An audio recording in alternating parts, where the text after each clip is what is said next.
We are opposed around the world by a monolithic and ruthless conspiracy that relies primarily on covert means for expanding its sphere of influence.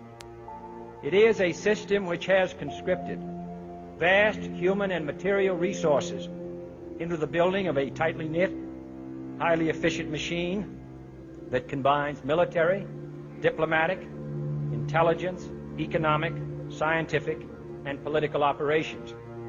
Its preparations are concealed, not published. Its mistakes are buried, not headlined. Its dissenters are silenced, not praised. Americans, mobilize. Stand together, stand tall.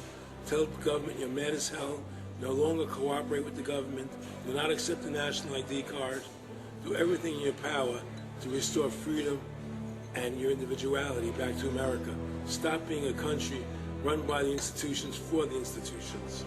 Let's go back to we the people, by the people, for the people, as opposed to we the institution, by the institution, for the institution.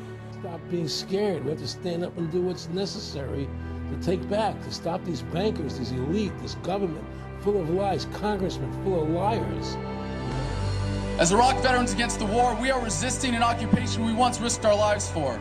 We swore to support and defend the Constitution of the United States of America, but we found out the hard way that the greatest enemies of the Constitution are not to be found in the sands of some far-off land, but rather right here at home. When injustice becomes law, resistance becomes duty. It is time we start meeting oppression with resistance. They cannot stop us.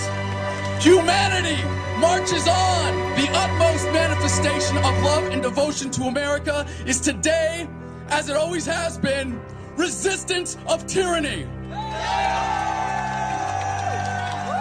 Resist we must, and resist we will. We will not be silent. We will not obey. We will not let our government destroy our humanity.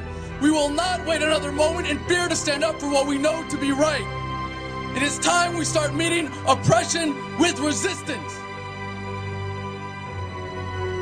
Northwoods, explain that really quick. I mean, this is 1962. The Joint Chiefs of Staff signed a document that was planning on having fake attacks on American civilians and blaming it on the Cubans to get us to go to war with Cuba. They were going to blow up a drone jetliner. They were going to send a jet into the air and blow it up. Oh my God! And blame the Cubans for it and get us to go to war with Cuba. Planning on having fake attacks on American civilians.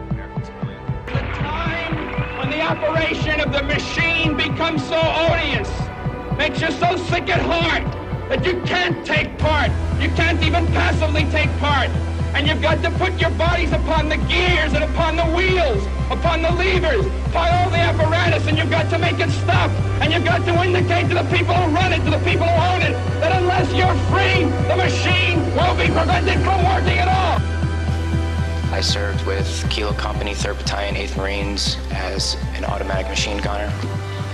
There's a term, once a Marine, always a Marine, but there's also the term, eat the apple, F the Corps. I don't work for you no more. And I'm a Marine. I took an oath to defend the Constitution. The Constitution! I didn't take an oath to defend these banksters.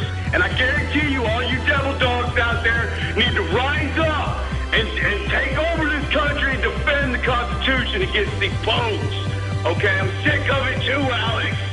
You know, I'm a Marine, but I'm sick of this. You know, they're using us and they're sucking us dry and they are destroying us.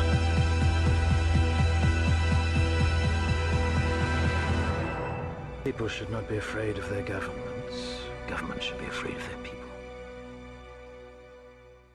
Councils of government, we must guard against the acquisition of unwarranted influence, whether sought or unsought, by the military-industrial complex. The potential for the disastrous rise of misplaced power exists and will persist. We must never let the weight of this combination endanger our liberties or democratic processes.